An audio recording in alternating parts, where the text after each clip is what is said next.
Welcome back, ladies and gentlemen. We just witnessed the Gigabyte Marines from the GPL's first seed finally pick up a game in this relay series against the LGL's Rampage, and now the game is 2-1. Rampage get another chance to take down the Marines, and after that, it goes to the fifth and final game. Yeah, and I think it will be very interesting that Rampage do get another chance straight after they got thrown the curveball strategy of the Gigabyte Marines lane swap that obviously they weren't very well practiced against, whereas on the flip side of the coin, GPL, Gigabyte Marines very practiced in that strategy and very well executed, I think. Yeah, and it's so funny because I just want to point out that you have 4 shoutcasters, well, 2 shoutcasters, a pro player and a coach, sitting back here and you're like, how do you defend a lane swap? And I'm like, this is the way you do it. And you're like, this is the last time that we saw it. This is how it happened. Like, why don't they just put it out? And it's like, if we're arguing about it, we're supposed to be like the best and the brightest. How the heck is a team that has just walked onto Summoner's Rift? Your coach has left you in the dust. We've got a coach here with us. And they're like, what do we even do? The curious thing I want to know is, did the LGL teams even prepare for this? Because coming into the tournament, we knew if Gigabyte Marines pick Tristana, they are lane swapping. Yeah, and I mean, obviously not, to be honest. Like, the thing that came out of that game is, as we were just saying, we couldn't figure out the immediate answer that they should have done. And in that game there for the Rampage, if you get stuck in the game with a situation that you haven't had to deal with for a number of seasons now, they had no idea. I'm actually very surprised that they just didn't go like, okay, we have no idea how to deal with this right now. Let's just swap the lanes back. Yeah, we're going to take a disadvantage, but we've been given the strong champions like the Gallo, and just take a small deficit, small hit to your CS numbers, swap the lanes back to standard, and just get back to a standard game of League of Legends that they've shown that they can beat the Gigabyte Marines at. Because the big thing to remember here is we have all the tools. We have a mini-map that has no fog of war. We have the ability to see gold values live as they're happening. We know when the backs are going to come in because we have the individual gold stats. When you're playing the game, you only have a portion of that. And it's like, why are they forcing top lane to give the Tristana the triple kill? Yeah. Well, they probably think they're 6,000 gold behind and they have to make a move because they don't want to look like Ascension.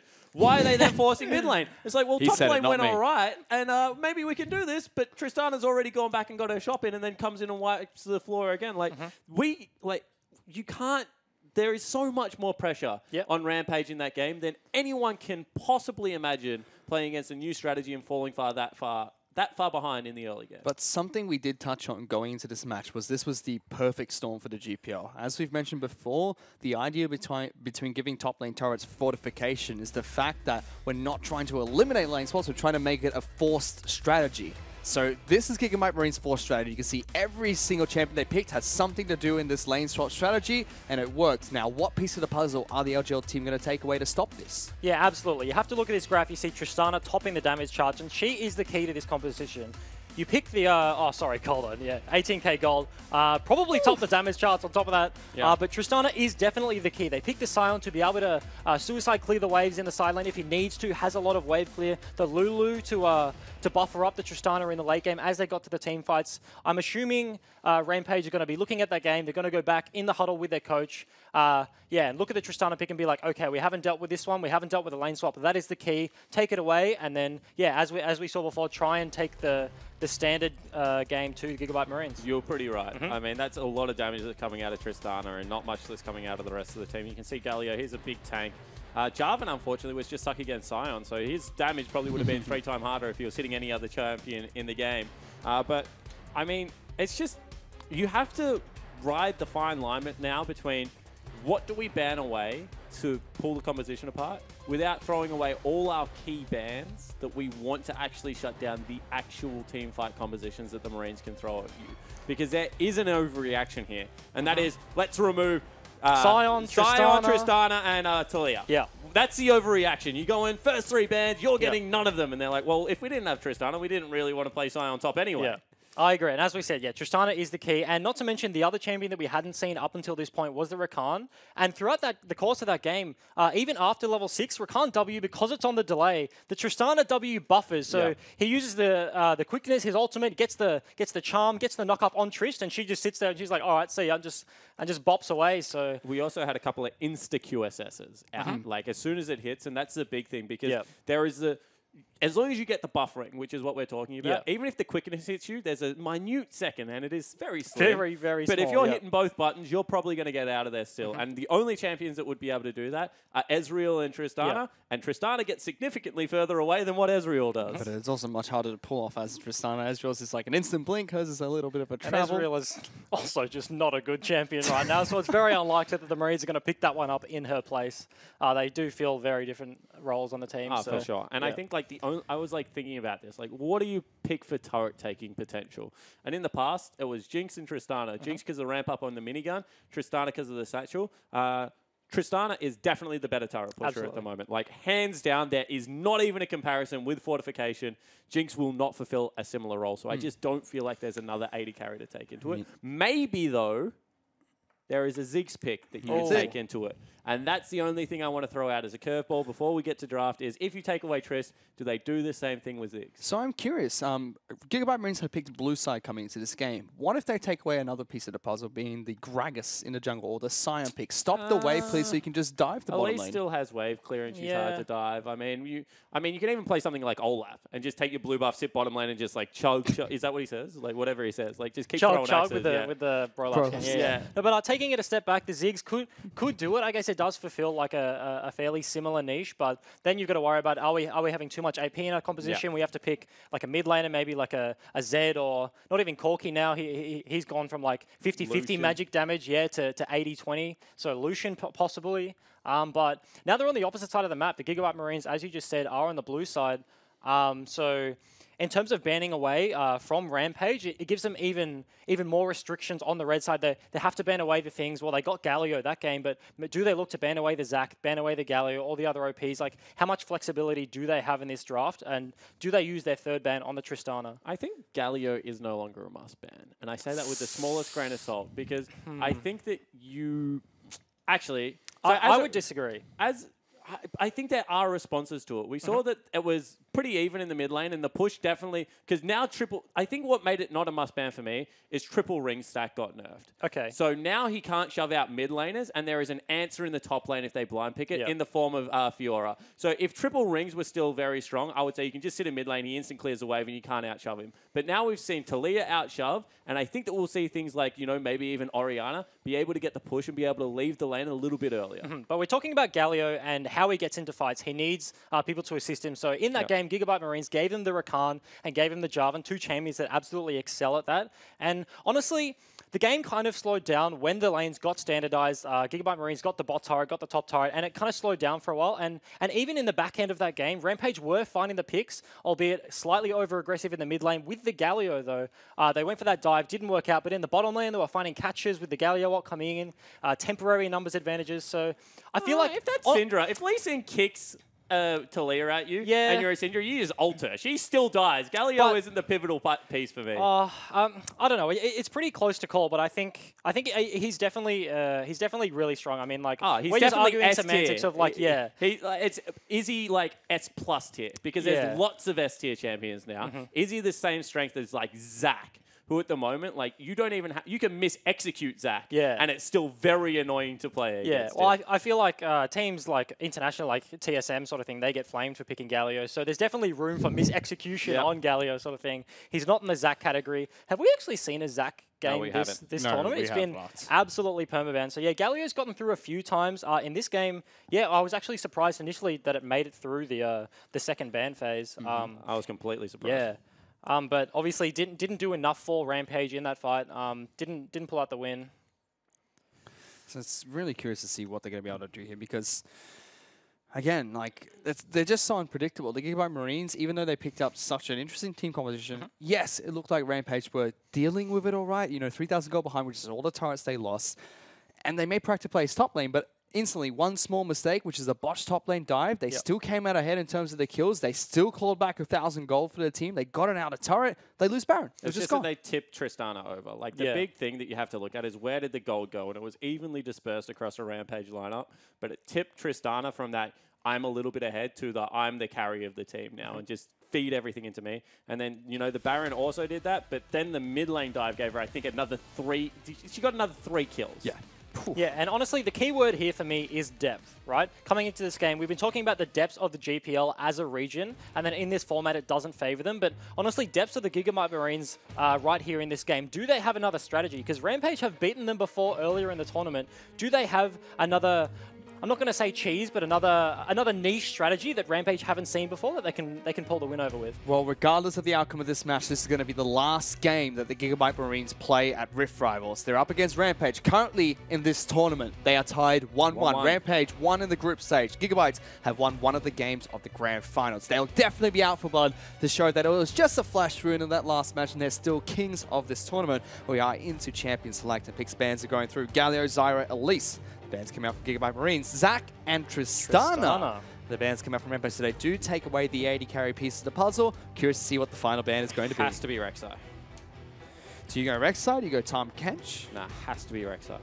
With Tahm Kench still up, like Thresh still up, possibly, but the key thing for me, Rampage, as you just say, with a Rek'Sai, gets banned away. Nice prediction, but they haven't overreacted in terms of they haven't banned away the things like the Scion or the Gragas or the Talia or anything like that. They have just... They figured out that Tristana is the key to this comp. That's the bit we don't want to play against. That's the bit we don't understand. And they've taken that one key thing away, and pretty standard other than that. But there is the Thresh first pick, and they didn't ban Tahm Kench, so that answer is still available. Gigabyte Marines, we've seen them in this position before, and they go, yeah, we're just going to pick Tahm Kench. Yeah, they've blind picked that and had a lot of success yesterday, and all of the OPL teams really struggled to punish it, but they do go for the Thresh here.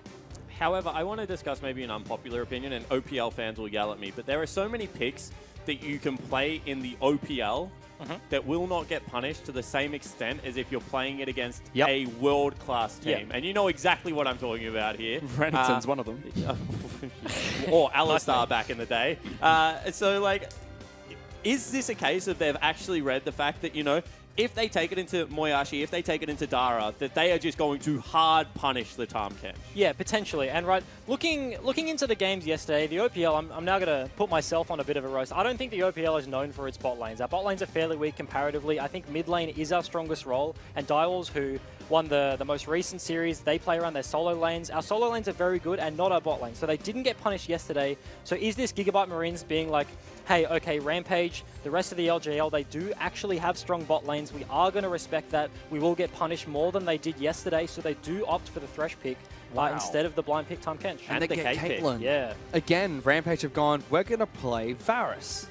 I mean, this is the LJL special. Yeah. LJL, obviously, they early pick Varus nearly every single game. Yeah. I mean, they first picked it last game. Varus is obviously just a champion that they think is utterly without answer in the bottom lane. And if you play Varus well, as we saw in that last game, he does a truckload of damage and has higher utility than a lot of 80 carries. Orianna is the next pick for Rampage. That one I don't agree with. Showing their mid lane very early for Ramune. They're hiding their support and top laner at the moment. Talia's the first band that comes out from Rampage. Optimus had a good game on the champion. Very excited, however, to see the reverse matchup of Lisa and Gragas. And I'm assuming Gigabyte Marines, as they do ban away the Lulu, are going to pinch the support pool for Dara. Lulu was in the last game, but potentially we've seen an Alistar pick, which Dara is very good at, by Rogue into the Thresh. Other answers, the Zyra, the Braum that we've more commonly seen. I'd like to see a Braum ban out of Marines.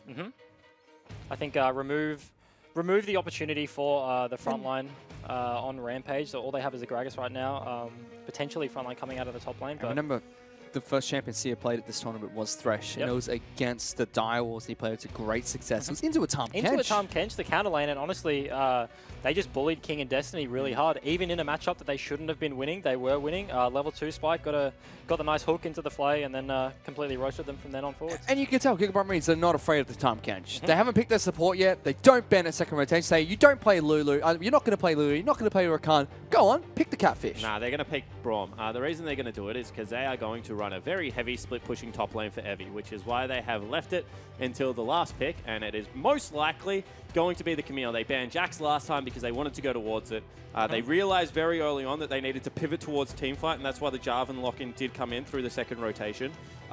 When you have Braum, Gragas, Orianna, your 4 is good enough to teamfight at Thresh Caitlyn, as long as you do not fall 50 CS behind in lane, which is difficult. Gigabyte Marines do get Renekton here, so Evie has a limited number of champions they can use to bully him, but all of them are left up. Fiora's up, Cannon's up. I feel like Nah becomes probably the most likely choice. Yeah, actually, Kennen is another answer as they are hovering the Syndra in the mid lane. Syndra into Orianna has always actually favored the Syndra, but we've seen a few times this tournament, some of the mid laners have been picking the Orianna into the Syndra, and in this case, picking the Orianna and not banning it, kind of disrespecting the matchup, or maybe something has changed that these players have figured out. He's gone for it. He's gone straight for the Camille. He's more than happy to take it to Renekton, and even before Camille Nurse, Renekton was one of the champions that could stand toe-to-toe against Camille. I mean, yes and no. Renekton can stand behind against her early on in the game. Jungle is a big pivotal role. You've got a jungler that has, you know, point-and-click CC in Renekton, but it's not the longest, versus big stun, long range that comes out of Camille, body bop, slow. Lee Sin's not going to add anything to that apart from pure damage. I feel like you have to take early game for these two teams in a 2v2, and I think that Tussle and Evie will be able to win out on it, because the other big thing, which is like a little bit strange, but he's going to get an anti-physical damage shield as soon as he hits one of them, and he's going to be running into 2 physical damage dealers on the top side of the map. And that's just so much value coming out from the Camille there. Oftentimes, yeah, you do see the split magic damage, split AD damage coming out of the top laner and the jungle combination. Renekton Elise is often touted as some of the best 2v2 in the top side of the map in the game. Renekton Lee Sin following close behind.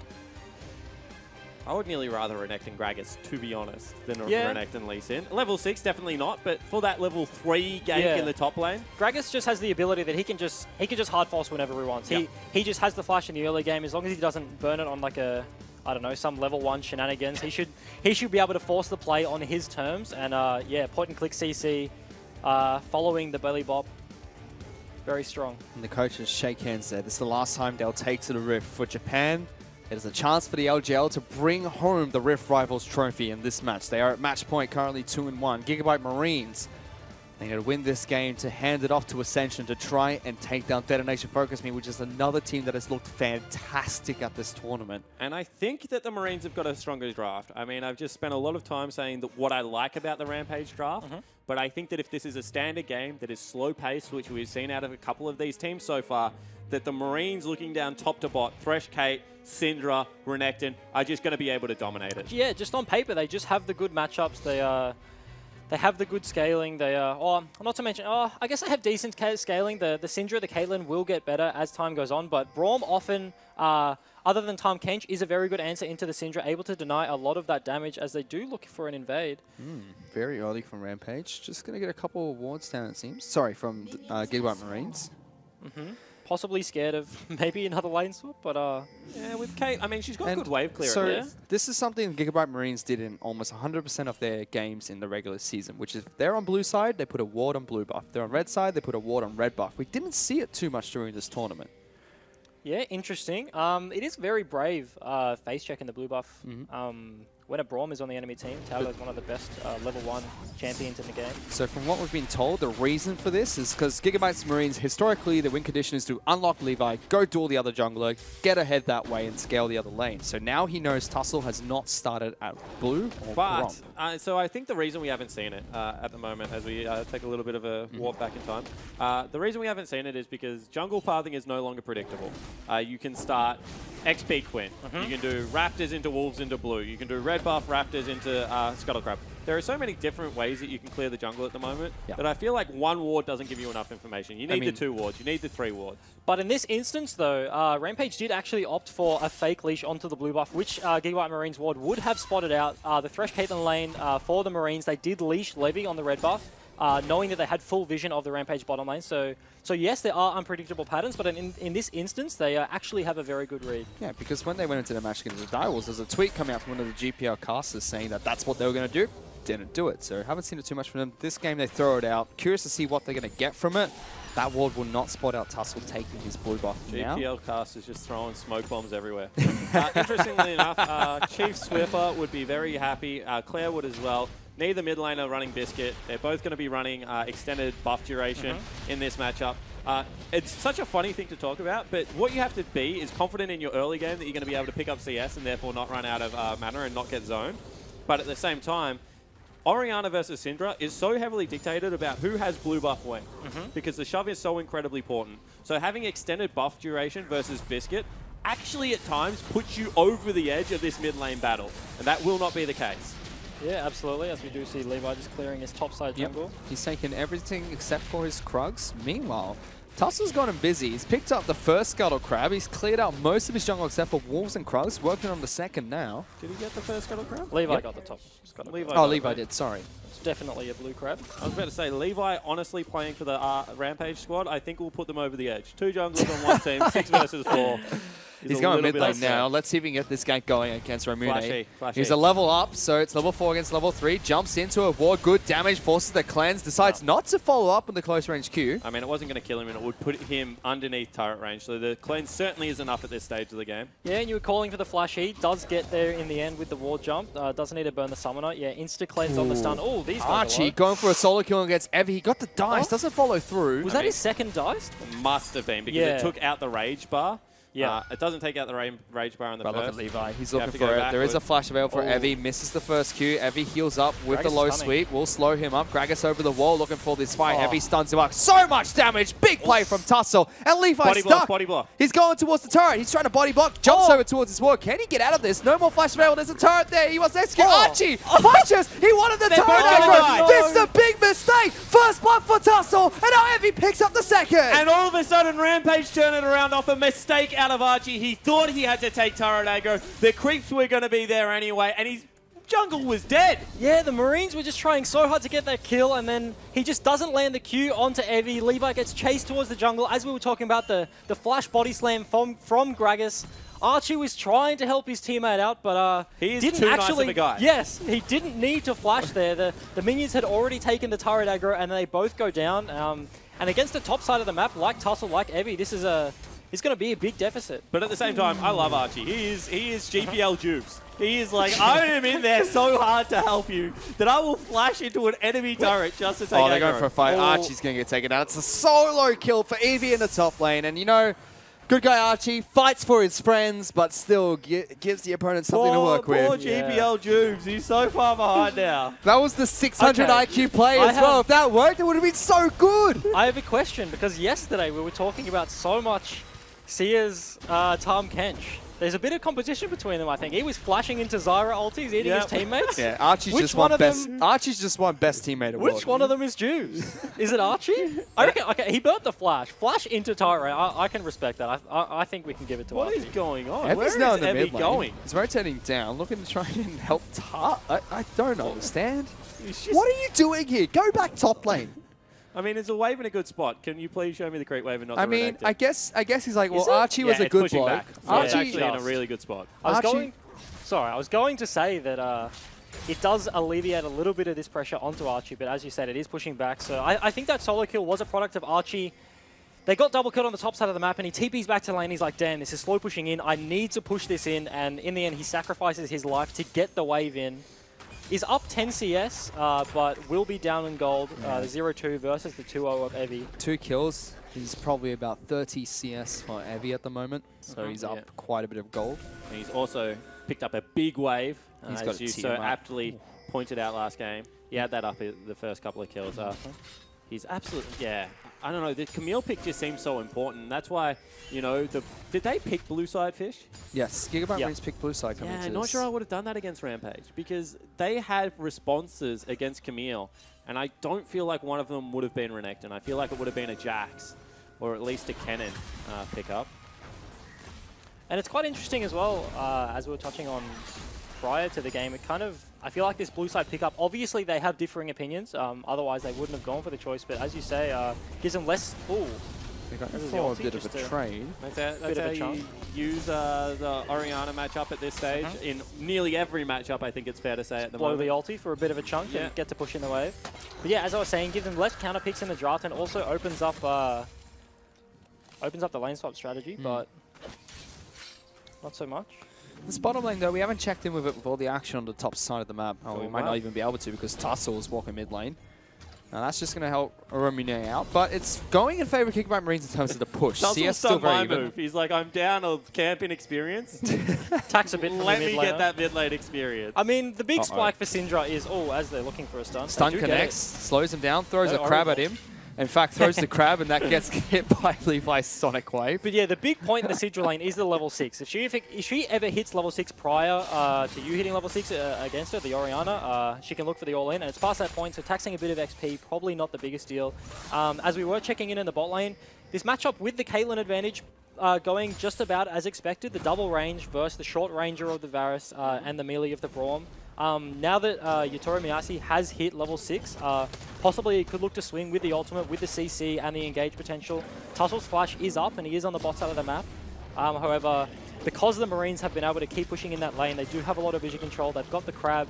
There's pinks in the tri-bush, in the river, in the mid-brush. Yeah, I mean, it's just covered everywhere. However, what I do want to look at is how well these LJL supports play the Braum into the Thresh lane. They're able to get out of hook range like by skurricks of like distant. They're all W Braum. All W Braum. As you say that, he gets hooked in the face. Nah, that was a deliberate one. Who was it in the LPL that said it's very hard to be bad at Braum because all you have to do is hit your Q? I'm pretty sure that was Marta. That was. Oh no, they said it about Marta. Yeah, they said Marta is a bad Braum because he can't hit a Q. I remember that, but talking to any support player ever, I don't think they'll tell you that Braum is a very hard champion. So maybe Marta's just one of the unlucky few. I think Marta is kind of one of those people that when he has a champion that's tanky, he's over-aggressive at times. Yeah. And Braum rides a fine line of being unkillable with door up and very squishy at every other point in the game. But I don't think Marta got that part of the kit very well. Clearly not. Clearly there's a bit of a misunderstanding there, but... Well, taking stock of things at the moment, it's about 1,500 gold in favor of the LJL squad. They actually got push in bottom lane, mid lane, and they're trying to get control of bottom side jungle. See whether it eventuates in any big advantage, because you can see Evie, both Evie and Archie, really good top laners. You see that they just play so respectfully when their jungler is on the opposite side of the map. Yeah, and as we're looking at this, they do cheat towards the dragon. They're looking to get this one up for free. Levi's walking out of the base. But the bot side control is incredibly important. As we said, this matchup in the bot lane sort of swings when Varus gets the ulti and Tussel's on the bot side of the map. And this is a multi-step plan where they push in, they get the vision, they reset out, they take the air drake. They're going to push in again. And if Orianna has the push in on the mid lane, he can do exactly this. He can float down, and with the CC from the Varus, from the Braum, that's actually just obnoxious amounts of crowd control, by the way. They have so much potential to get a dive off or get some picks onto Sia. Thresh is actually a champion who's actually very easy to kill. As a quote-unquote tank support, he's one of the squishiest. Lends himself a lot to ganking for him, but getting ganked, he's not that great. Yeah, especially if you go on the Thresh. He has to hang way back, turn into kind of that lantern bot, Thresh. Which no Thresh wants to be. He wants to be up in your face. So can certainly see that Sia needs to be able to ride the line between those two. Yeah, and given that Evie, with his advantage in the top side, is just able to weather the storm with Tussle using his advantage on the bot side. But as you see, Dara picks up the Moby boots actually out of the Braum, which is something you don't see too much It's a gank coming top lane nowadays. Though. Evie's got behind Archie. He's running very quick. Does get the double dice out. Tussle will knock him back. Dominus is popped. Evie with a stun. Chaining CC so well. And Tussle knocks him away. Doesn't matter. Evie traps him down with the ultimate. And they pick up another kill on Renekton. And they've actually got Dara up there as well. And you can see that ulti probably wasn't needed out of Tussle there. That's what I was more yelling about. He was going to be able to follow up. And now, potentially, mid lane siege comes in, or there's a play bottom lane that Gragas ult would have been very useful for. Yeah, and a tiny, cute little interaction between the Gragas and the Camille. You can kind of just use ulti for damage. Because you land the Gragas ult, even if he throws him the wrong way, you hit him with the Camille ult, and they can't actually escape out of that little box. And the big thing for me now is it's actually a Sheen Camille that's going to be hitting the turret. So teleport has to come out, because otherwise it's just going to take too much damage at this stage of the game. Dara is everywhere. I mean, you say that Moby boots aren't really picked up, but you can see exactly why he wants them. He's gone from top to bottom lane in about 15 seconds. He was running out of base towards the top side, so we're definitely looking for something. But when you look at the lineup from the Marines, you have Renekton stun, you have the Lee Sin, I guess the kick away not too much, but the Syndra stun, the Thresh hook, the box. There's so much CC coming out of that lineup. Mercs. Yeah, you'd have to, like... Not so much questioning the pick, but it's definitely a conversation that Dara's had. Not a conversation, right? Like, in a monologue, he's had a decision that he's made. You would have had the conversation. Conversation with himself. You would have had that. Yeah, as I'm walking out of base, doing timers, mumbling some numbers out. But yeah, he definitely thought about it, opted into the Mobies, potentially because he wants to match the Thresh roams. Gigabyte Marines have had the push in the bottom lane for the most part of this game.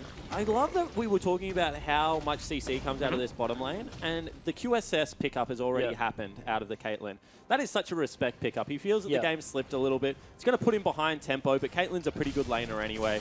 And just respecting the fact that he probably is in a position right now where top lane's losing, mid lane is just a shove fest. Neither jungler can really influence it with the summoner spells that have been picked up. And he is the next target to really be focused And now. honestly, in this strict 2v2, it just, with the Thresh lanes, and as you were saying, nobody wants to be a Lantern Thresh, but it allows Caitlyn to do exactly this. In the 2v2, it doesn't matter if Varus ulti hits her, because she can just walk up, she can trap around the turret, just take pot shots. If Moyasi throws out the ultimate, it's going to be, there's such actually a large window before he can proc the Braum passive, and it's so easy for Sia to just throw out the Lantern, no way to click the Lantern, run away, and then they've traded ult for QSS, and they'll win the next 2v2.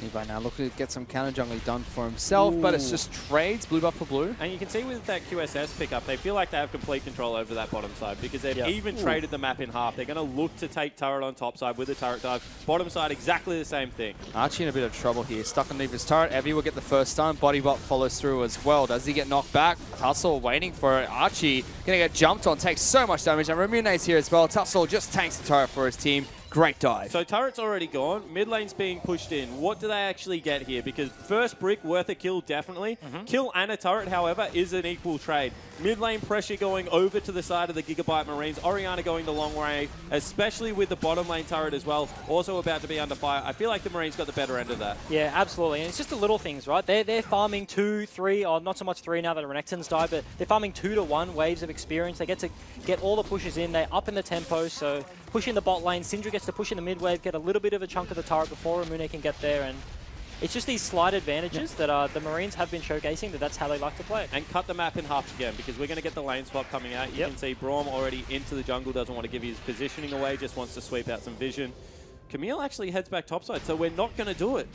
That's really strange, because I feel like Camille is dominating this 1v1 matchup right now, and the win condition is that you're one win super hard at the moment if you're Rampage. Well, let's see if they change their mind when Caitlyn Thresh do show. They're pinging out the swap now, and Camille has immediately beeline mid lane. Tussle looking to try and lock down Optimus mid lane. Good flash to get away. Didn't have Cask available, so of course couldn't follow up with anything there. I think he was hoping to get Dara in range. Yeah, so Emil has gone from top side of jungle straight to mid lane brush. As soon as Caitlyn and Thresh showed top lane. So Dara didn't want to burn his flash there, so what he was going to look to do is jump on top of the Gragas if the body slam hit. Then when Optimus flashed away, follow him with flash ultimate, knock him up, and that would have been a guaranteed kill. Same time, Optimus respects it, just burns the flash. Would have been a flash ghost if Tussle hits him with any ability there. Yeah, and as we were just talking about the split map scenario, the Renekton in the bottom lane, in this long lane without a turret, probably going to pay a lot of respect. Oh, sorry, he does have a turret. To the Braum and the Varus, but this does give the Marines control over the top side of the map where the Rift Herald is. They should be able to push in on this Camille. That's probably going to look to be their next objective, and that would help them open up the mid turret, right? The mid outer is so important, especially against a control mage like Orianna, who doesn't want to be forced in the situation where it's like Rampage are like, okay, we've got no map control. They've taken our mid turret. We need to put Ori in the side lane and put our bot lane mid to get the control back. So breaking open that could be a very contentious, but there looks like to be a play on the bot side of the map. Yeah, it certainly does. It looks like they're more than happy to try and push in with the 2. That gives over Rift Herald, that it should also give over the top lane turret. You can see that this time Ramune actually stays at home versus Optimus and isn't going to give over the mid lane control just yet. In fact, might look for a cheeky shockwave because he knows that it's just one person taking it. Everyone else is accounted for on the map. Hang on, let's see what happens here first, because Rift Herald might have to be reset. Decides not to hit the eye. Levy still wants this. Should be able to take it down. And Will gets Rift Herald, so they trade bottom lane turret. But both teams are pinging bottom lane inner. Let's see if Renekton can hold on to it by himself. Yeah, I mean, I actually feel this is a mistake if they drop Rift Herald top, because they've already disappeared into Fog of War. They're going to get it for free. And I think that it is more important to use against the Orianna in the mid lane than it is to get the top lane inner. So let's see if they're able to take mid lane out at the same time. Syndra can't they defend. agree, apparently.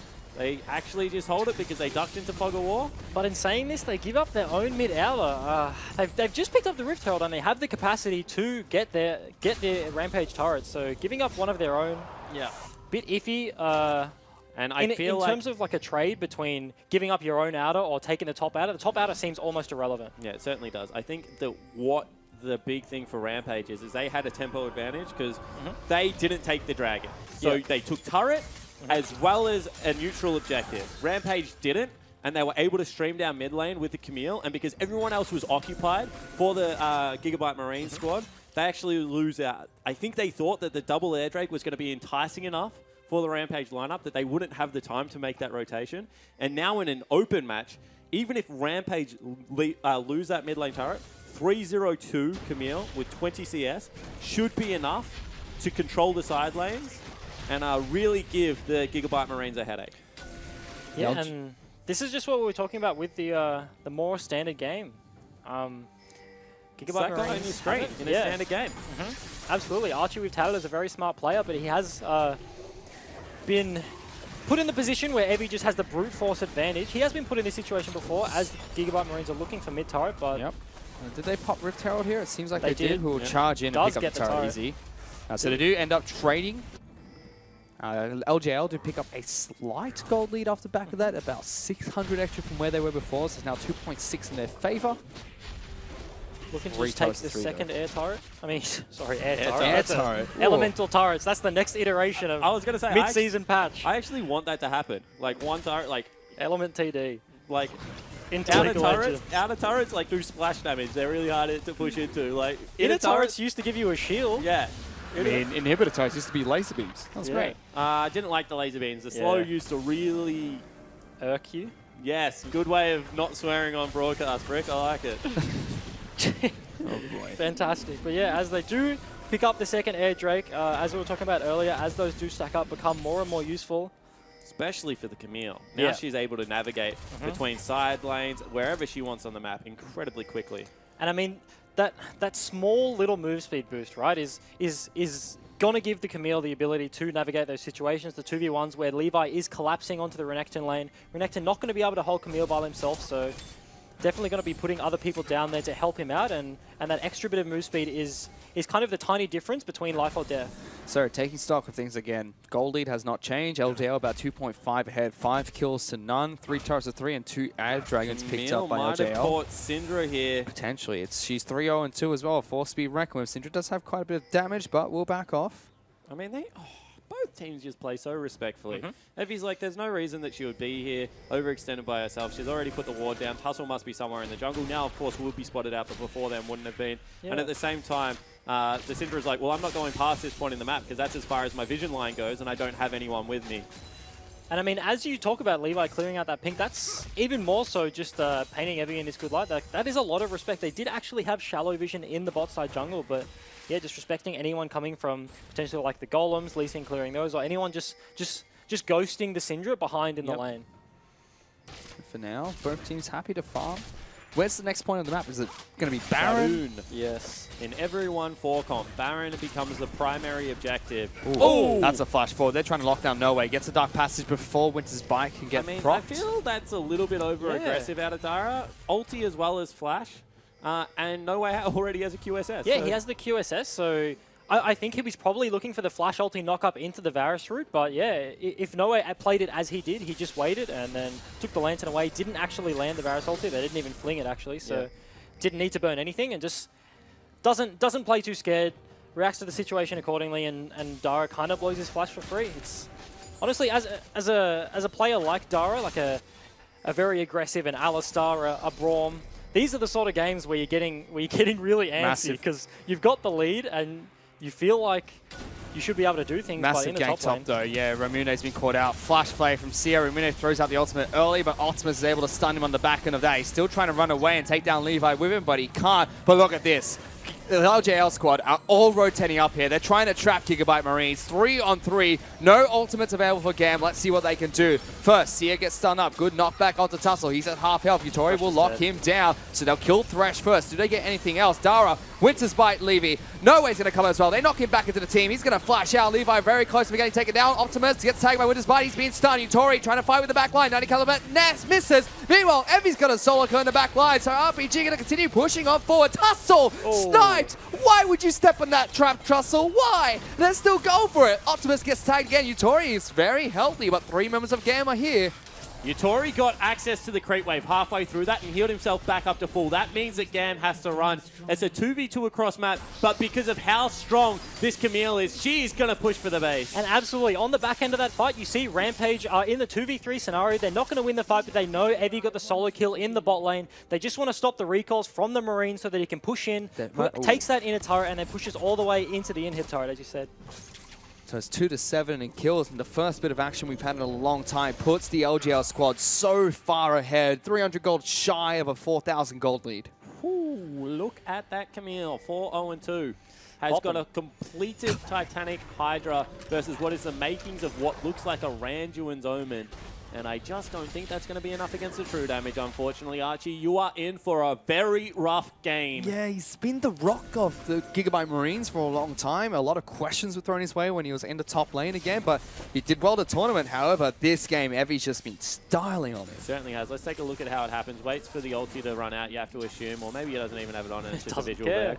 But goes underneath the turret. And this is like, look at that trade. It's physical damage, and he just shrugs it off. He looks like he interrupted the teleport once again. Archie is the team player. He knows he's dead as soon as this happens. But he goes in there anyway. You can't run, even if you get the second slice. He's just going to follow you to the ends of the earth. And good guy, Archie.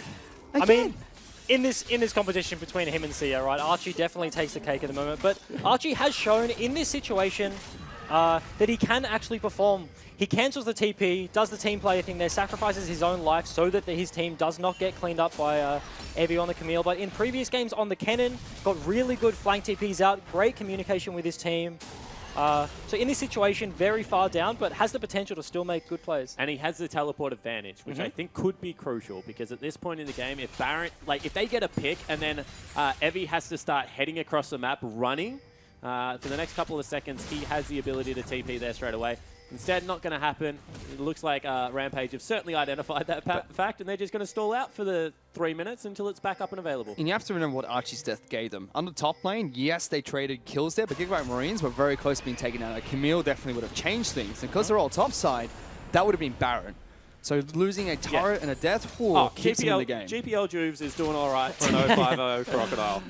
And in this situation, with Evie having the TP disadvantage, it kind of slows down the map a lot, because in the 4-1, Ori and Syndra, as you've seen, have kind of been trading places in the top lane. Ori goes up there, she pushes it out, resets, gets a base off. Ooh. There's the Dominus popped. And then on the other side, you see Optimus, he does the same thing, pushing in the wave, and the Camille without the TP can't pressure this bot side too hard unless she can get the solo kill, which he is looking for right now. Yeah, Evie didn't pop his ultimate. I feel like Archie wasting Dominus there might be what causes him to get dove. He just got chunked to half health. Evie, get a jump on top of him, trying to take it down. One more attack will be enough. Evie gets it and backs off immediately. Yeah, all of a sudden sprinting away as only Camille can. You can see that we'll just wait for the rest of the team to show up because they're trying to make a play elsewhere. Is he the captain? I believe, I can't remember. I know he's one of the shot callers. Yeah, I know he was on his last team when he was on, was it Saigon Jokers? Yeah, it certainly was there. But this is rough now because there's no one that can help him. There is absolutely no way that anyone can get into that bottom lane and actually help shut down Camille. And the lane doesn't get better. So there's no play that they can really make apart from a force on the other side of the map to try and swing this back in their favor. And as you say, they're caught in this very precarious position where Evie now has TP up, so if he keeps pushing in, can TP to the Baron fight. What that kill did meant Evie could push in the bot lane, Syndra had to go match, so Rampage went out and they cleared all the Baron vision. Gigabyte Marines still have a few wards on the left-hand side of your screen now as Levi is looking for more vision, but as you say, they're just stuck in this very precarious position where they have to force on the 4 in this situation as Rampage pick up an Ocean Drake for themselves, but they don't have a lot of reliable engage. Landing a Thresh Hook on a team that A, has a Brawn to tank it and tank up the damage following. And what else have they got? They got Levi has Flash. Maybe if he lands a Q, can get behind him, get a Flash kick onto Yutori or Ramune, but there's not a lot of options. And it does seem like that LGL just rinsing and repeating. They're sending Camille back bottom lane, just put pressure towards the Baron, and look at the bottom lane turret. It's so low. On the way ping's being thrown out towards that bottom lane inhibitor turret already. Rampage looking very confident in game number 2 against the Marines. Yeah, and I mean, when you have a look at it, the Marines threw the curveball game 1, and it was responded to very well in game 2, and this is a much more standard game. And the response of the Camille being counterpick last seems to be what they're very comfortable playing around. And the way the Direwolves beat them was by getting the Jacks into the Camille matchup and turning it on its head. But they just look very comfortable with 1-4 League of Legends. And on red side, you don't have that option. You can't get the counter pick if they choose to hold it, which they did. Picking the Camille. Blind pick Jacks. Blind pick Jacks? What beats Jacks? Nah? Nothing. And they would have hit you with the nah. Nothing beats Nothing Jacks. beats Jacks? Nothing He's beats okay. Jacks? Imagine if He doesn't had even a have a real weapon. Oh, we'd made the no. I'm done. All week together. This is what happens, Fish. Someone get Jish back in here. He wouldn't do this to me, but Ramune as well, Tussle looking to try and collapse Optimus. Ooh, that one ball. Levi's there. So they try to stop this. It gives Evie time to continue pushing bottom lane. That And that turret turret's is almost dead. 1 Q away from dying. Oh, Evie's got a GA as well. That's got to be painful. The problem for Evie in this situation, though, is because of the defensive pinks in the Marines top side of the... They're going for a fight. Levy almost takes down Tussle. Optimus threw out the ultimate as well. Box throws down. But as soon as they go for the force, you can see that Evie once thanks for again the turret. I approaches the appreciate turret. Going to be able to pick it up potentially. Oh, Archie just double diced as well. Avon's He's going to get coming. locked down. Pops the Dominus. Evie wants to fight. No way shows up to defend this, though. And every time this has happened, every time Evie has been able to burn the Dominus from Archie, in the next 30 seconds to 1 minute, he's looked for the solo kill. So very rough position. As the rest of the Rampage lineup are looking to push in this topside vision. Syndra, she has the stun, but she doesn't have ulti. Doesn't have a lot of damage. Yeah, good damage on Tussle. But he's just going to clear out wards there. There is a plant for him to eat up if he does get fairly low. Oh, lands onto Ramune. That is instant cleanse. Instant. I mean, they want nothing to do with this. They know that their bottom side of the map is going to naturally win them this game if people do not go towards Evie right now. And the ability to play around different focal points at different stages in this tournament from the Rampage squad is something they should be incredibly proud of when they watch back how they've potentially won this Rift Rivals for their region, Fish. Potentially. Let's see if they can actually close it out against Gigabyte Marines. Archie still trying his hardest to defend bottom lane inhibitor. There are on the way pings from Camille, showing that she's going towards that objective. The rest of the Rampage look to try and defend blue buff or actually take it away from Gigabyte Marines. Since says no, I'll have that. Evie on the inhib in the bot lane. Oh, that's dangerous. Already getting so much damage onto us. The Gigabyte Marines fighting on two fronts. Renington just not strong enough to deal with Evie at the moment. He's 2 levels up and so many items. Inhibitor falls and Camille's done her job. Rampage playing this so well. Certainly is. I mean, they're just not going to go anywhere really in a hurry. You can see Ward goes down to check when the Caitlyn's going to cheat back. They're going to shove in top lane as well. Really stretch them thin over the map. The 2 longest areas that you can run to out of base. And you have to think that soon Rampage are going to start up the Baron. They have a pretty beefy front line here with the Braum and the Gragas able to tank it up. They have a lot of armor between them. Frozen Heart on the Gragas, Locket and the Ruby Sidestone. Braum has a lot of health. And Orianna to be able to spam shields. Ouch! Evie's level 18. That's Nice. disgusting. Oh, Jumps on Caitlin's top of coming. Archie. This is probably going to be another solo kill. Locks him down in the arena. No way comes down for the heal. Evie in some trouble. But that's 3 members of Gigabyte Marines here. He gets out. Evie doesn't even lose GA. The rest of GAM are going to have to rush towards Baron. Yeah, but the jungler isn't there just yet in Tussle. And Dara has taken so much damage. 3 members behind Baron means that they take more. See whether they can actually get in for the fight. Teleport coming. Shockwave not going to connect. Dara in some trouble. Will get taken down by Sia. They get the Baron. They try to turn for a fight. Levi putting his team on the back. Kicks one out of the pit. Utori is stunned but flashes away. Levi does eventually fall. And here comes Evie looking for the fight. Instead, disengage. GAM will put up a good fight, but they lose Baron. And you can see in the 4v5, GAM still are able to put some work in. Archie arrived very late to that one. But it's just not enough. They've lost the bot in here. Evie is just so slippery. He dives to the Nexus turret, gets a huge chunk into Archie, and then escapes from the Caitlyn narrowly, able to make it towards the Baron as well. On the backside of that, baits people in, doesn't get hit by the Flay, uses E to sneak away. And the scoreboard really tells the story of this game when you look at, as we take another look at the fight. This Syndra did so much Certainly damage. did. So 3 members behind Baron means Dara's in trouble. Shockwave nice whiff, flash. able to get out there. If that wasn't an exhaust ulti, would have been able to clean that up a little bit quicker, but still able to pick up multiple kills here for the team. Good kick. I just want to know, how did Sia get the kill there? Was it redemption? Potentially. I feel like the kick on Ramune just puts him over the wall. He was probably going to end up flashing that wall anyway, so gets to keep the summoner. I feel like, yeah, sure, but I feel like there was a potential there with a kick into the stun that Moyashi dies instantly. Yeah, potentially, and with the Camille TPing in as well.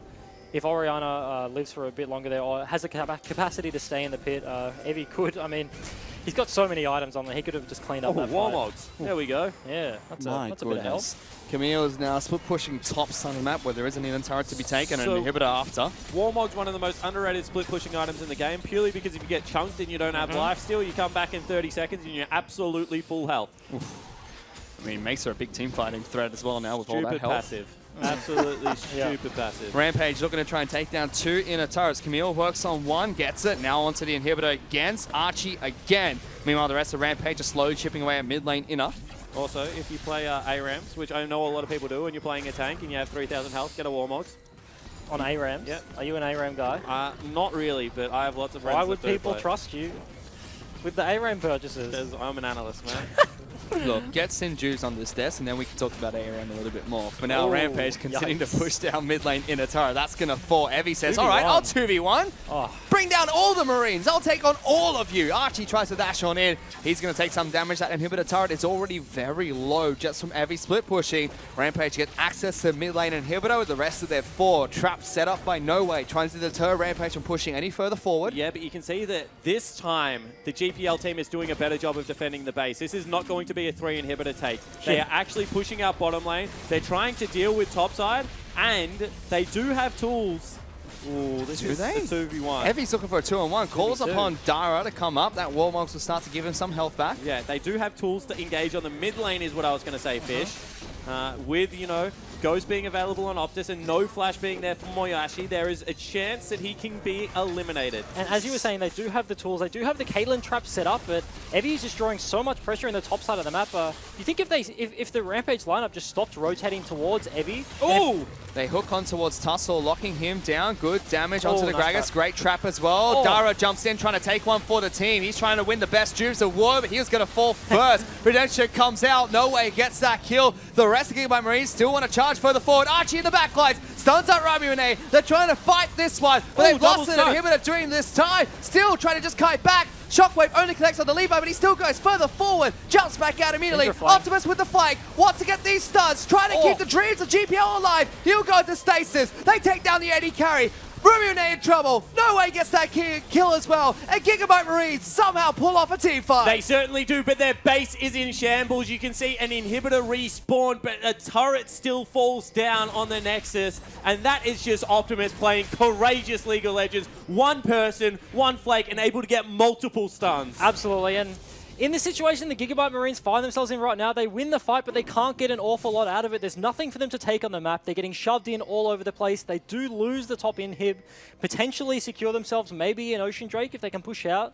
But with Optimus, after his performance in that fight, he does catch himself the top wave, so he's not going to be able to help his team on the bot side of the map. So this is one of those times where Gigabyte Marines have to. There's a multi-stage process in getting back into the game. This isn't a one team fight win. This is a 2 to 3 team fight win. Maybe get a Baron and then potentially win the game. Yeah, 6,000 goldie for the LGL at the moment as well. That's what Gigabyte Marines are up against, as well as their broken base. But we say this all the time. If you are a pure split pusher, eventually the game gets hard for you because eventually you have to team fight. That is the way the game of League of Legends works. The bases get too small unless you get that one, miracle 4v4. And this is a Tussle for the first time. My man, getting a little bit overzealous. Absolutely, gets hooked up by the Thresh. Dara sacrifices himself here, almost lives. He doesn't have the flash to get back over the wall, but Evie this whole time is just hitting on the top inhib. I mean, during that time as well, Ramuna had a great chance to Shockwave on top of the Braum ultimate, decided not to. Instead, use it there on Levi. And you can see that Optimus, I mean, he's ghosting, he's got the ball in hand, he gets another multi-man stun here, is able to get the ulti out, has the Zhonyas already, and then No Way, because all the abilities have been expended, is just able to chase forward with reckless abandon. That was actually the Void Staff pickup, and there isn't one on the side of Ramune. So I think that this is a big turnaround situation. I feel like the Marines can potentially take a fight. Look at No Way's items. He is one short of complete, and he's sitting on a QSS at that. I mean, at the same time, Moyashi is also one item off and has That's against a team with 7,000 gold in the lead, so which means the 80 carries are even. Yeah, a 6 Oh, nice hook.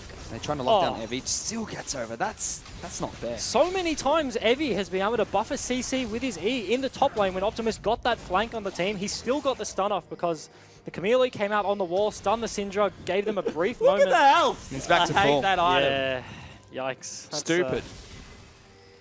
Stupid. That's your catchphrase today. Stupid. Apt. What I was going to say is so much of that gold lead right now is on the Camille. So we keep going back to the 7,000 gold lead. The 4 isn't that far behind. It's just the 1 is. And you can see that Evie is very conscious of the fact that he's going to be the focus right now of this team fight. With his current build, can Evie ever group up in team fight? Especially if he gets Gargoyle's Stone Cone next. Yeah, I mean, he can. Yeah. He's going to have, what? How much health has he got now? 3,800. He's going to have 7,000 health. And definitely right now, right? We were talking about when everybody starts completing items, as Rampage do actually start up the Baron, Levi may not be able to get close to this. They will be able to get close. I don't know if they'll be there in time. Rampage pull off. Because the reason they pull off is they don't want a team fight. They know that the team fight isn't the way they win. They win off split push, so just let your split pusher go to work. And she is. There's only one Nexus turret to work with as well, so Evie can stay here. And as I was saying, Evie, he can group right now if he so chooses, right? The advantage is still there. They still have a 7k gold lead. But if this game stalls out, once the gold values start becoming closer and everybody gets to 6 items, then, as Jake was saying, the split push becomes very hard and he will be able to be matched in the team fight. Ooh, Rampage, do I have a those quick dash down mid lane? Very far 3 members of Gigabyte Marines have a flank, and they can't get towards this turret. Let's see if Rampage pull the trigger here. Yeah, 3 inhibitors into Baron would be GG. I don't care how good your team fight is. That becomes impossible. So you can see last-ditch efforts are made. Evie is actually underneath their turrets. They don't care. They're still defending the last base turret because they cannot get 3 inhibited. And Seo was looking for a really cheeky flank in the top side, but doesn't actually go for it. Optimus was up there with him, but he goes for the recall. This is the play. So many members still in the base. They're sweeping out the Baron pit, and Levi has to get there. They do it so fast, and this could be Rift Rivals on the line, Fish. Let's see what they can do. Captain Levi needs to make a heroic play to steal this away. Even coming in. They try to take that one with the Q. Let's see if he goes in. They turn and turn as well. Optimus is there, but they still get it. It's a 2-on-4. Can they get out now? Dara in trouble. Redemption comes through. They'll get a kill onto Levi. The captain is down. The captain is down, and Rampage push towards the base. Oh, that was so risky. Tussle blind threw a cask over the wall, and Levi got in the pit. They've just been in this setup for so long. Rampage didn't have any pinks around the Baron pit, and there was that cheeky ward in the top side of the river for the Marines, so they knew they were doing it. They just didn't have vision. Now what can they do without Levi? They're pushing for the final Nexus turret. Baron up, 5 members strong. 4 of the Gigabyte Marines. They hook Rubiane. Instant cleanse comes out. Archie's the first target. He pops Dominus, but they're already working on the next turret. Nice. Big flank coming out from Sia. Our Rampage are trying to go for the final team fight. Massive shockwave from Rubiane. Brings all of them back just in. too big. They go into the back lines. No, he's stuck. He's stuck and cast back in. Shut down for Evie. This will be the LJL taking down the Gigabyte Marines. They will finish this 2-1. 3-1 at the end of this finals, and they are the champions of Rift Rivals 2017. Oh, that was such a well-played game from Rampage. They played it very slow, very methodical, didn't make the mistakes that threw away the game. The Marines have showed that they can match them in that style, but they pulled out the not cheesy, but the very weird lane swappy strategy last game, and they couldn't get it this time, and they just can't pull out the win there. Yeah, and the Rampage lineup should breathe a sigh of the relief. They win it 2-1 in the head-to-head versus the Marines. They win the whole of the tournament for their region, and that is an impressive win versus classy opponent. And all of a sudden, the LJL have just burst onto the international scene. Absolutely, they haven't had a lot of success on the international scene as we've seen previously, but this picking up their first international win on the tournament over the OPL. Sadly, yesterday we fell short, and over the GPL right now, very, very stylish victory. I mean, I'm so glad we get to see this every year, though, Fish, because there is nothing between these 3 regions right now. I mean, the GPL's best is better than most regions can throw right now. LJL's consistency, the underdog spirit, and the way that the OPL teams came together. This is going to be an exciting future event. Look at the story of this tournament so far. Group stage ended. LJL were 1 game away from going up against Gigabyte Marines in the elimination format. against GPL in elimination format. OPL was so close, finishing second. But because of the way the tournament works, they end up finishing last. GPL got a shot at the grand finals as well. But LJL came out as the strongest region here. And depth is just the word, right? We were talking about earlier in the day that Rampage potentially matched by Dead FM in the strongest team from their region. And then Gigabyte Marines fall to Rampage. And could have Dead FM done the same?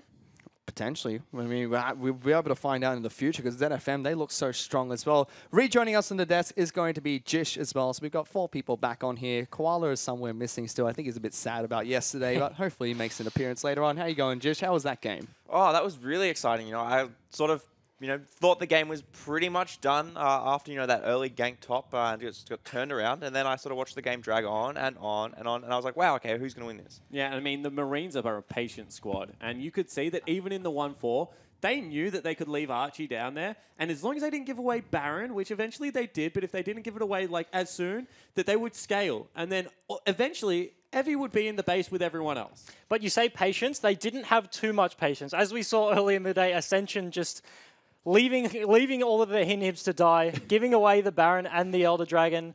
Gigabyte Marines then tried to take the fight to Rampage. They were stuck in this very precarious position, but couldn't find the victory that they needed, but they pulled the trigger on the play and at least went for the game-winning moments. Yeah, they certainly didn't. Even when Levi was dead, they still went for the big play. The rookie seer was in there. I mean, Optimus, unfortunately, he was out of mana. I mean, a blue buff would have been the turning point in that game because 3-man Flay into all of the damage that Syndra can output would have been something different, but you still have to take your hats off. Rampage looked like the best team here, and they deserve to win it for the LJL. And I mean, they attacked a good guy Archie as well. You hate to see it. He was the man of that team in that game. Everything he did was for the better good, and it just didn't work out for him.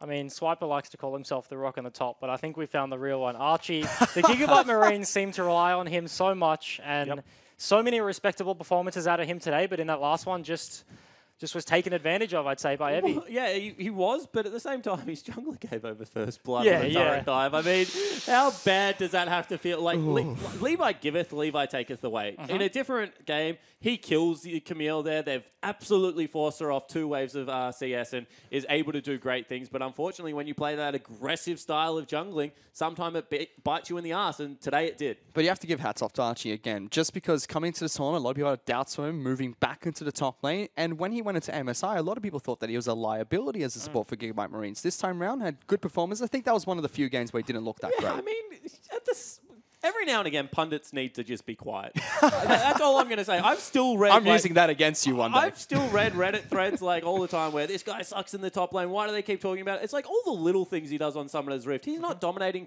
opponents, but when you look at the TP flank that came out on Kennen and what a good play that was, how he backs away from ganks, how respectfully he played that matchup and probably died way less than anyone else out there. He's a good player. It certainly is. And let's kind of move on towards the champions, the LGL region as a whole. We came in saying all 3 of the seeds look fantastic, and starting it off, we talked about how, they're going to look towards 2nd and 3rd seed to probably pick up victories because Dead FM are number 1 in the LGL, and all 3 teams are very close, and Direwolves / Gigabyte Marines looked really good as a number 1 seed. Completely changed opinion. Rampage were able to 1-1 Direwolves, 2-1 against the 1-1 against the Direwolves, and then we saw the Gigabyte Marines losing 2-1 to Rampage as well. They all look fantastic.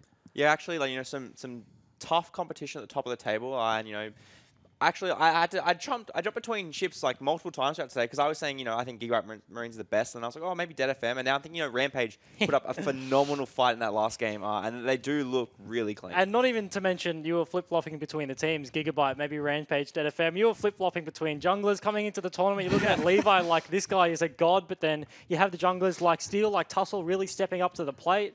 And yeah, the Japanese junglers, I think, in my eyes, showed up a lot here. Yeah, and I think that the big thing behind what made the LJL squads impressive to me is that support cast. Is the fact that, all of their supports and all of their junglers look like they're always on the same page. And here we go. What is it? No, don't draw on the OPL logo again. Come on. How do they even get up to the GPL one? Where's the ladder? I think that's what they're talking about right now. That has to be what they're trying to do. Now they're moving. No. That's not the right one. You don't draw on your own. Smiley face? Put a smiley face on our thing. We need it. Oh boy, this is gonna break my heart now. You guys had it yesterday. Now it's my turn to face music. It certainly is. I mean, it's not pretty to watch, Fish. If you want to shield your eyes, you're more than welcome to. those cans are getting a good shake. I'm pretty sure the directions say, you know, quick 10 seconds and you're good. And now I've been watching for a minute. Actually, it's not that tall. To be fair, it's actually not as tall as I thought it was. Oh, I'd like to see them. There we go. They're going to take with the LJL. Yeah, they're getting an LJL. Yep. Are they going to get a rip? It. Are they going to get a Sia? Oh, yep, one LJL. Ooh, that's You can read that, Spawn. What does it say? Yeah. Alongside translators. I think it says Sia. I have no idea. I made that up. No, it is definitely katakana fish, but I cannot read it. It's a little bit too messy for me. The one thing that they have improved on from yesterday is that they are absolutely roasting the GPL's logo. Ours went unscathed yesterday. We got Rip and Sia around it, but they're taking no prisoners here. Also, I've seen a couple of people say this is BM. I actually don't think this is BM at all. Like, even when they did it to the Oceanic one, I just thought it was hilarious. Yeah, I think this is really fun. It's great. I think this He's got a ladder. no! There we go. All right, now that's BM. Someone please tell us what that says. I would love to know. It wasn't a ladder or Now a step. that He is got a teamwork boost. between regions. Yeah, that is the depth that we've been talking about this whole time. The Japanese squad backing each other up, picking them up so that they can attack the GPL logo. There we go, in and out of game. Think about it. They came to this, we saw their interviews, they all said they are working together, the coaches are working behind the scenes as well, they're all training together as well, and it showed in their strategy. I mean, we saw the same Rek'Sai pathing with two different Japanese teams. Yeah, we certainly did. And I mean, they've talked about their individual strength. You know, the macro play out of Dead FM, the strong early game, the ability to team fight. And I think that we saw an amalgamation of styles. We saw a region come together fantastically, and they definitely deserve this win. Absolutely. You know, they've shown that they do have mastery across all three seeds. And, you know, I really want to give credit to the fact that, you know, GPL said that they weren't going to be that, you know, that close with each other. I know the OPL teams are... Camera said that they were really close, and then I'm not sure how far that went. You know, you saw a bit of conversation here and there. But, like, from the start, the LJL team said they were working together, and this was going to be, like, their win as a team, and, you know, it has come out. And they are the champions of Rift Rivals Purple 2017. Congratulations to all three LGL teams. I mean, they only dropped 2 games throughout the entire tournament. That is so impressive. Absolutely, and this was just such an exciting format, and to come out with a win, I think it's very impressive. This isn't just a few of the LJL teams coming overseas and playing against different opponents in like a best-of-5 series. We've had the group stage, we've had the King of the Hill, we had the relay format, so they really banded together, and as you can see, they're lifting up the trophy. And I mean, this is hard. They came off a day's break. We were talking earlier today how hard it is to come off a day's break, and, you know, the Direwolves would have come in cold. Well, this whole region did that. I mean, they all came in cold. They all came back into what was a very competitive matchup. The GPL squad certainly threw everything at them, including a little bit of Gouda, and they were better on the day. And certainly won. I mean, it's great to see. I'm really proud of the region. Because time and time again, every international that come into, including this one, I'm not even sugarcoating, including this one, so many people said they're going to be the last region, they're going to be the worst. All 3 teams are not going to be comparable to even second place GPL team. Proved everyone wrong, and I mean, rightfully so. Yeah, just as you said it, GPL coming in as hot favorites, take them in the finals. Not even just hot favorites, the first and second seed, as you mentioned.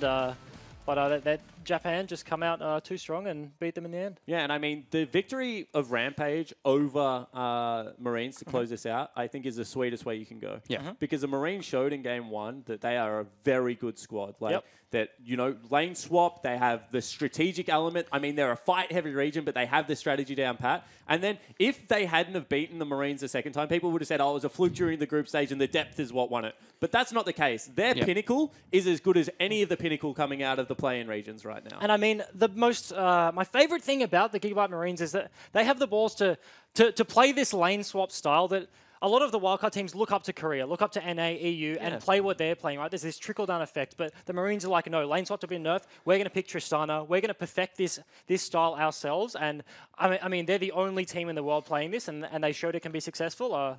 But in the second game, weren't able to get it. Rampage come out. We kind of saw it from all 3 regions, really. In Oceania, we have the Carbon Nunu running around, Soul Strike's wacky drafts with Tally playing Lucian top lane. Even in the LGL, we had Ziggs returning in the mid lane. We had some really funky things coming out of Ascension and Mineski. So every single region brought something to the table. And the way they mix is hilarious. I mean, when the Oceanic team stepped up and were like, we're picking team fight comps, and Southeast Asia were like, well, that's kind of how we play as well. I mean, it was carnage everywhere. And then you see heavy macro teams come together, and we had a lane swap in a 20-minute period where they bounced 500 gold between each other, and then ultimately took team fights like at 25, 30 minutes into the game. I mean, that's why this is exciting. That's why Rift Rivals is fun, because you get to see how it all mixes in. And we know that so many of these teams brought rookies into the tournament. That's going to give them a big confidence booster going back into their local leagues, and if they make it out of that into potentially Worlds play-ins or further international events, a huge confidence boost and that experience they need to take it a step further next time round. Yeah, and this is the experience that they do need to draw on, and the fact that this is a stepping stage to the next big tournament, which is obviously going to be Worlds play-ins, right? And they're all looking forward to that. Their eyes are set on the the end of year tournament that means everything to them. But also, this is what makes your domestic region better. I mean, when you send 3 teams internationally, Oceania in the past has seen a boost when you send 1 team overseas and come back. Now you send 3, and the same can be said for the LJL. They've gone over there, and I mean, I'm sure they've been playing the solo queue, running into the players. They've also been, able to get up scrims against the other GPL teams. I mean, this is not what makes you as an individual team better, although it does do that. That's what makes the region actually excel and get towards that next stage. Yeah, it certainly is, and I'm excited, coming back into the OPL for us or moving into the LJL and potentially the GPL in the future. We're going to see so increase in play from all these regions. It's good to see that. Now they've got that international experience. I hate to use the meme, but this is actually how you close the gap. I mean, 2 international tournaments for a team a year is not how you close an international gap. Things like this is actually how teams will step up and be able to change, like the Brazils first and then on to the North Americas and the European teams. And as we are looking at the graphic in terms of our last game... Oh, goodness. Evie, absolute monster in the top lane, pulls out the victory almost not single-handedly, but he did a lot of the work for Rampage there. Yeah, he certainly did. I mean, Optimus also, hats off to him. In a losing game, to be able to play Syndra to that mastery was pretty nice. That's a 10k damage lead on his lane opponent in a losing game. Yeah, that's... Conversely, that's a 3 damage lead. To the Thresh over the Braum. That's a pretty close call. That's a big deal. There we go. Braum does more damage than Thresh.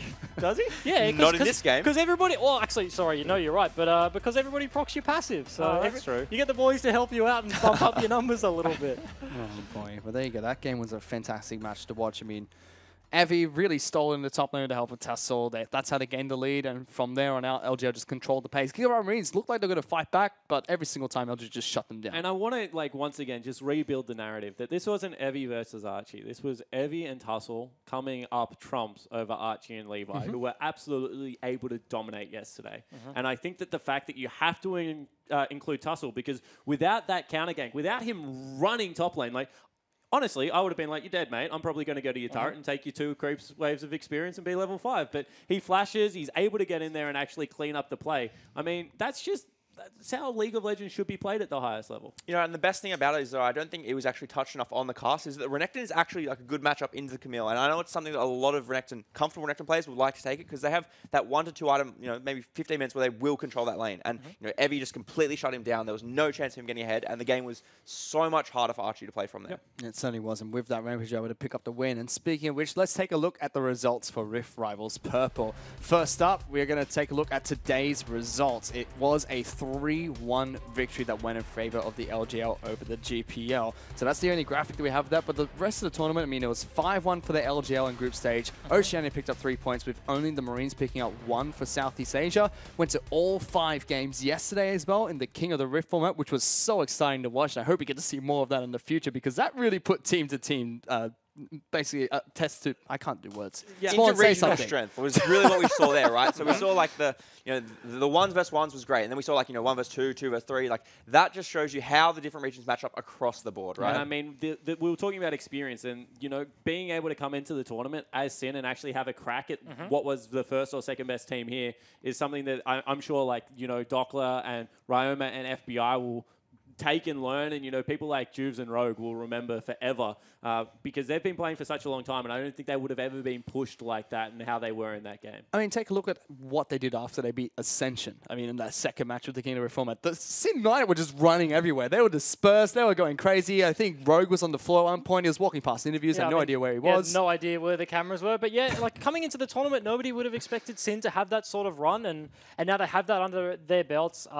They have that experience, and coming in not even as like the third place team in OPL right now, they are further down the ladder. Having that experience as such a young team is just so valuable, and it's just a testament to what you were saying. This isn't just traditionally, as we've seen it before, as these regions have played each other, the best team from every region repeatedly playing against each other. This is the 1, 2, and 3 from all of these regions coming together and getting such like a wealth of experience, more so than just one team. Yeah, so we'll have to see in the future like how that's going to progress. But gentlemen, what else do you guys want to touch on before we close out Rift Rivals? Because it's been a fantastic tournament to watch. I really, really loved how it was region against region. Like, we didn't have to see Sin go up against Legacy or Dials, which, you know, could have been fun to watch, but it was great to see just region against region. I mean, we see that enough, you know, every week in the OPL, so it's good that we get a change of flavor and we get to see, you know, the region versus region, which often we've discussed. Like, everyone says that, you know, international tournaments are the exciting thing. And I think adding another one to the middle of the year after MSI, you know, just makes it that much more exciting. And I think when you talk about excitement, for me, stylistically, the clashes of the interregional plays is what is the exciting bit. When you saw Oceania play the GPL, they were very scrappy. Mineski versus Sin, those sort of games, Ascension versus Legacy. But then you have these games today with Rampage, with Dead FM facing off against the Gigabyte Marines.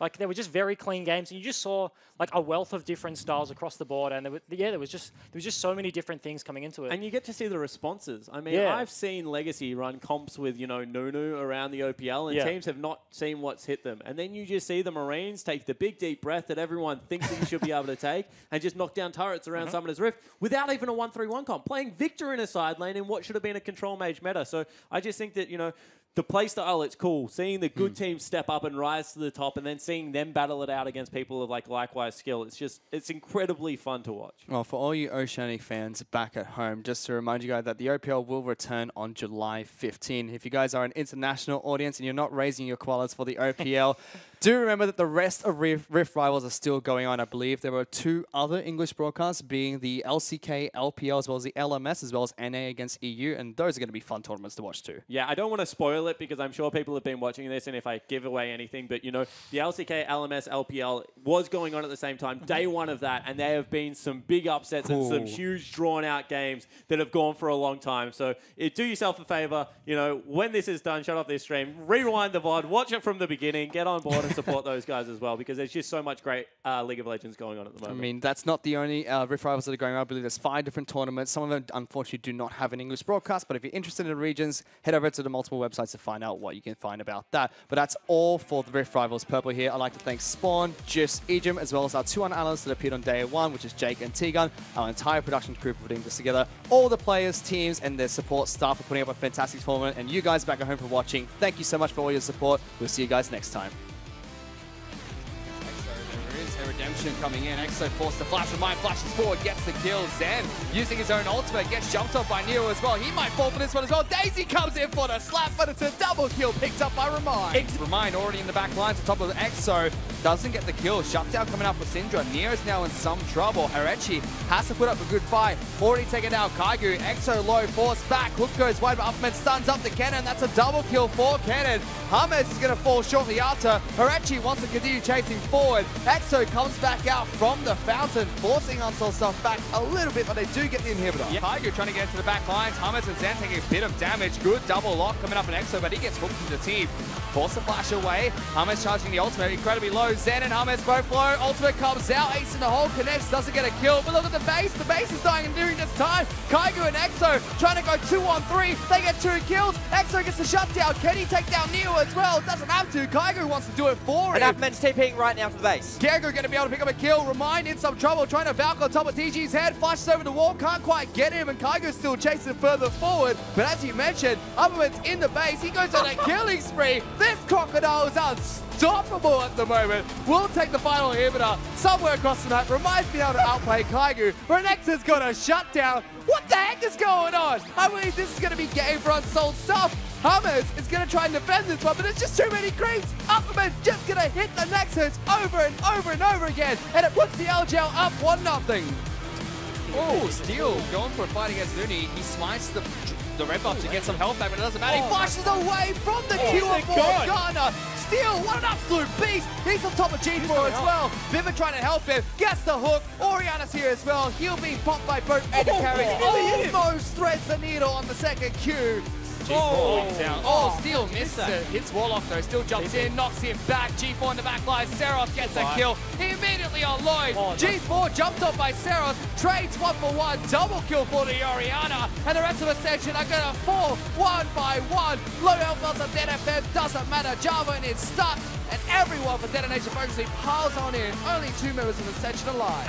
How are they still so patient with a score like this? Finally, they're going to pull the trigger. And Ascension just watch as Doomsday slowly approaches towards their Nexus. The first one is going to fall. G4 tries to get into the back lines. Look at all those shields. Shockwave just removes anyone in the vicinity from Summoner's Rift. Already 2 kills picked up. Make that 3. Lloyd and Warlock, last one's alive, and they can't even fight minions at the moment. Teleport into the back lines under a fountain. Paz is a madman. They'll try and kill Caitlyn under the turret. Lloyd gets a single kill, but it doesn't matter. LJL take it to match point.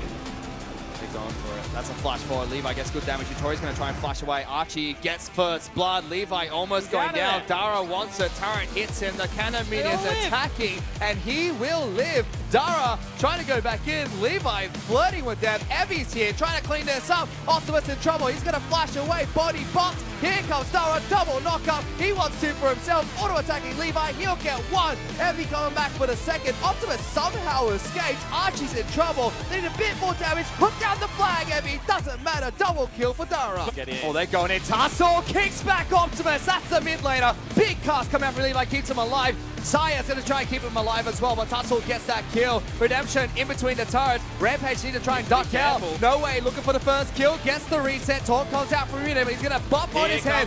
Super Mario time from No Way. He'll get another kill. Double. Archie locks one down. Jumps on the second. Reset galore. Gets the triple kill on the Tristana. It's got to be a miracle. No summoner spells. Forgive my Marines, but only one turret to work with. Dara's going to jump in first. Immediately turned into a critter. Utori kept busy by Ultimate. And there goes No Way, jumping on their heads, picks up a kill, shut down for Levi. Gigabyte Marines keep the dreams alive for the GPL. They'll pick back a point against Rampage, and they'll take it to a game number 4. And Levi's stuck. Body block. He's going towards the turret. He's trying to body block. Jumps over towards the sword. Can he get out of this? No more flash available. There's a turret there. He wants to execute. Archie flashes. He wanted the turret aggro. This is a big mistake. First blood for Tussle. And now Evie picks up the second. And 3-on-3. No ultimates available for GAM. Let's see what they can do. First, Sia gets stunned up. Good knockback onto Tussle. He's at half health. Utori will lock him down. So they'll kill Thresh first. Do they get anything else? Dara, Winter's Bite, Levi. No Way's going to come as well. They knock him back into the team. He's going to flash out. Levi very close to getting taken down. Optimus gets tagged by Winter's Bite. He's being stunned. Utori trying to fight with the back line. 90 caliber. Nats misses. Meanwhile, Evie's got a solo turn in the back line. So RPG going to continue pushing on forward. Tussle sniped. Why would you step on that trap, Tussle? Why? Shockwave not going to connect. Dara in some trouble. Will get taken out by Sia. They get the Baron. They try to turn for a fight. Levi putting his team on the back. Kicks one out of the pit. Utori is stunned but flashes away. Levi does eventually fall. And here comes Evie looking for the fight. It said disengage. GAM will put up a good fight, but they lose Baron. They hook on towards Tussle, locking him down. Good damage onto the Gragas. Great trap as well. Dara jumps in, trying to take one for the team. He's trying to win the best Dupes of War, but he was going to fall first. Redemption comes out. No Way gets that kill. The rest of the Gigabyte Marines still want to charge further forward. Archie in the back line. Stuns out Ramune. They're trying to fight this one, but they've lost an inhibitor during this time. Still trying to just kite back. Shockwave only connects on the Levi, but he still goes further forward. Jumps back out immediately. Optimus with the flank. Wants to get these stuns. Trying to keep the dreams of GPL alive. He'll go to stasis. They take down the AD carry. Ramune in trouble. No Way gets that kill as well. And Gigabyte Marines somehow pull off a team fight. Let's see what they can do. Captain Levi needs to make a heroic play to steal this away. Even Redemption coming in. They try to take that one with the Q. Let's see if he goes in. They turn as well. Optimus is there, but they still get it. It's a 2-on-4. Can they get out now? Dara in trouble. Redemption comes through. They'll get a kill onto Levi. The captain is down. The captain is down, and Rampage pushed towards the base. Instant cleanse comes out. Archie's the first target. He pops dominance, but they're already working on the next turret. Nice. Big play coming out from Sia. Our Rampage are trying to go for the final team fight. Massive shockwave from Imune brings all of them back just too in. big. They go into the back lines. No, he's stuck. He's stuck and cast back in. Shut down for Envy. This will be the LJL taking down the Gigabyte Marines. They will finish this 2-1. 3-1 at the end of this finals, and they are the champions of Rip Finals 2017.